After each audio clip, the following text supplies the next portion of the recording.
আমি যে এলাকায় বসবাস করি তারা শিরক, কুফর ও বিদআত অন্যান্য নাজায়েজ কাজে লিপ্ত। এমত অবস্থা আমি এসব থেকে তাদের কিভাবে বাঁচাবো? আপনি বাঁচানোর জন্য মানুষকে কোরআন সুন্নাহর দিকে দাওয়াত দিবেন।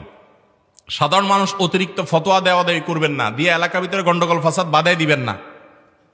আপনি যেই কথা বলে বুঝাতে পারবেন না সেটা আপনি না বলে অন্য যাকে দিয়ে বুঝাতে পারবেন তাকে দিয়ে বুঝাবেন। আর নিজে যতটুকু পারবেন শুধু ততটুকু বলবেন। আর বুঝাতে গেলে যদি না বুঝে তো তাদেরকে আল্লাহর আনুগত্য, তাওহীদের গুরুত্ব, সুন্নতের গুরুত্বটা আগে বোঝানো দিয়ে শুরু করেন। এরপর আস্তে আস্তে সামনের দিকে আগান, দেখবেন ইনশাআল্লাহ সেখানে দাওয়াতি কাজ করা সহজ হবে। আমি একজন নবমুসলিম, আমার যাকাত, ফিতরা, সাদাকা ইত্যাদি আমার অমুসলিম গরিব আত্মীয় স্বজনকে দেওয়া যাবে কিনা? প্রথম কথা হলো, অন্য ধর্মের মানুষ গরিব হলে তাদেরকে সাহায্য সহযোগিতা ইসলাম করতে বলে, করা যাবে, কোনো অসুবিধা নেই। আমরা আমাদের আসুন্নাহ ফাউন্ডেশন থেকে অনেক এই বন্যার সময় ত্রাণ ইত্যাদি আমরা সেদে সেদে অমুসলিমদেরকে দেই। আমি সিলেটে গেছি ত্রাণ দিতে, আমি শুনলাম একটা গ্রাম হিন্দু গ্রাম, আমি বললাম ওই গ্রামে ট্রলার ভিড়াও আগে, সেখানে আগে দিব। আমি নিজে ঘরে ঘরে গিয়ে পুরো ত্রাণের বস্তা তাদেরকে দিয়ে তারপর অন্য জায়গায় গেছি। কারণ অন্য ধর্মাবলম্বী তারা যেন এটা না বুঝে যে ইসলাম আমাদেরকে বলছে শুধু আমাদের চিন্তা করতে। আমরা অন্য ধর্মের মানুষ তো পরের কথা, কুকুর বিড়াল আল্লাহর সৃষ্টি যে কোনো প্রাণীর জন্য আমাদেরকে খেদমত করতে বলা হয়েছে। তাহলে তারা তো মানুষ, তারা তো আমাদের জাতি ভাই, আদম সন্তান ভাই, সেই হিসাবে ভাই। সো তাদের জন্য আমরা অবশ্যই দান দক্ষিণা করব। কিন্তু যাকাতের টাকাটা নির্দিষ্ট খাত আছে, ওই খাতেই ব্যয় করতে হবে।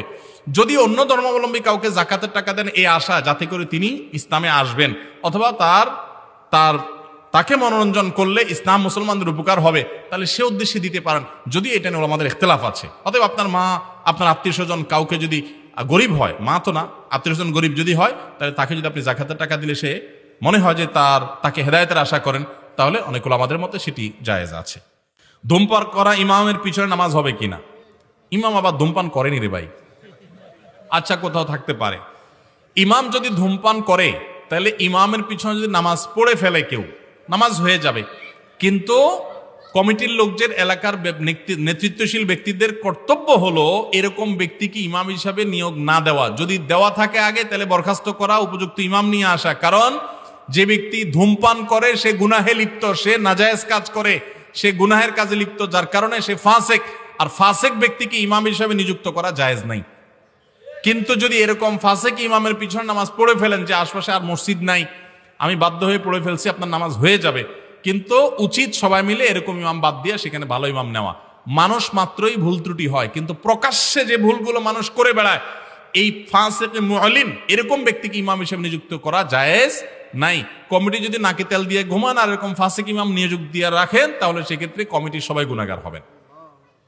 আল্লাহ সবাইকে দায়িত্বশীল তৌফিক দান করুন।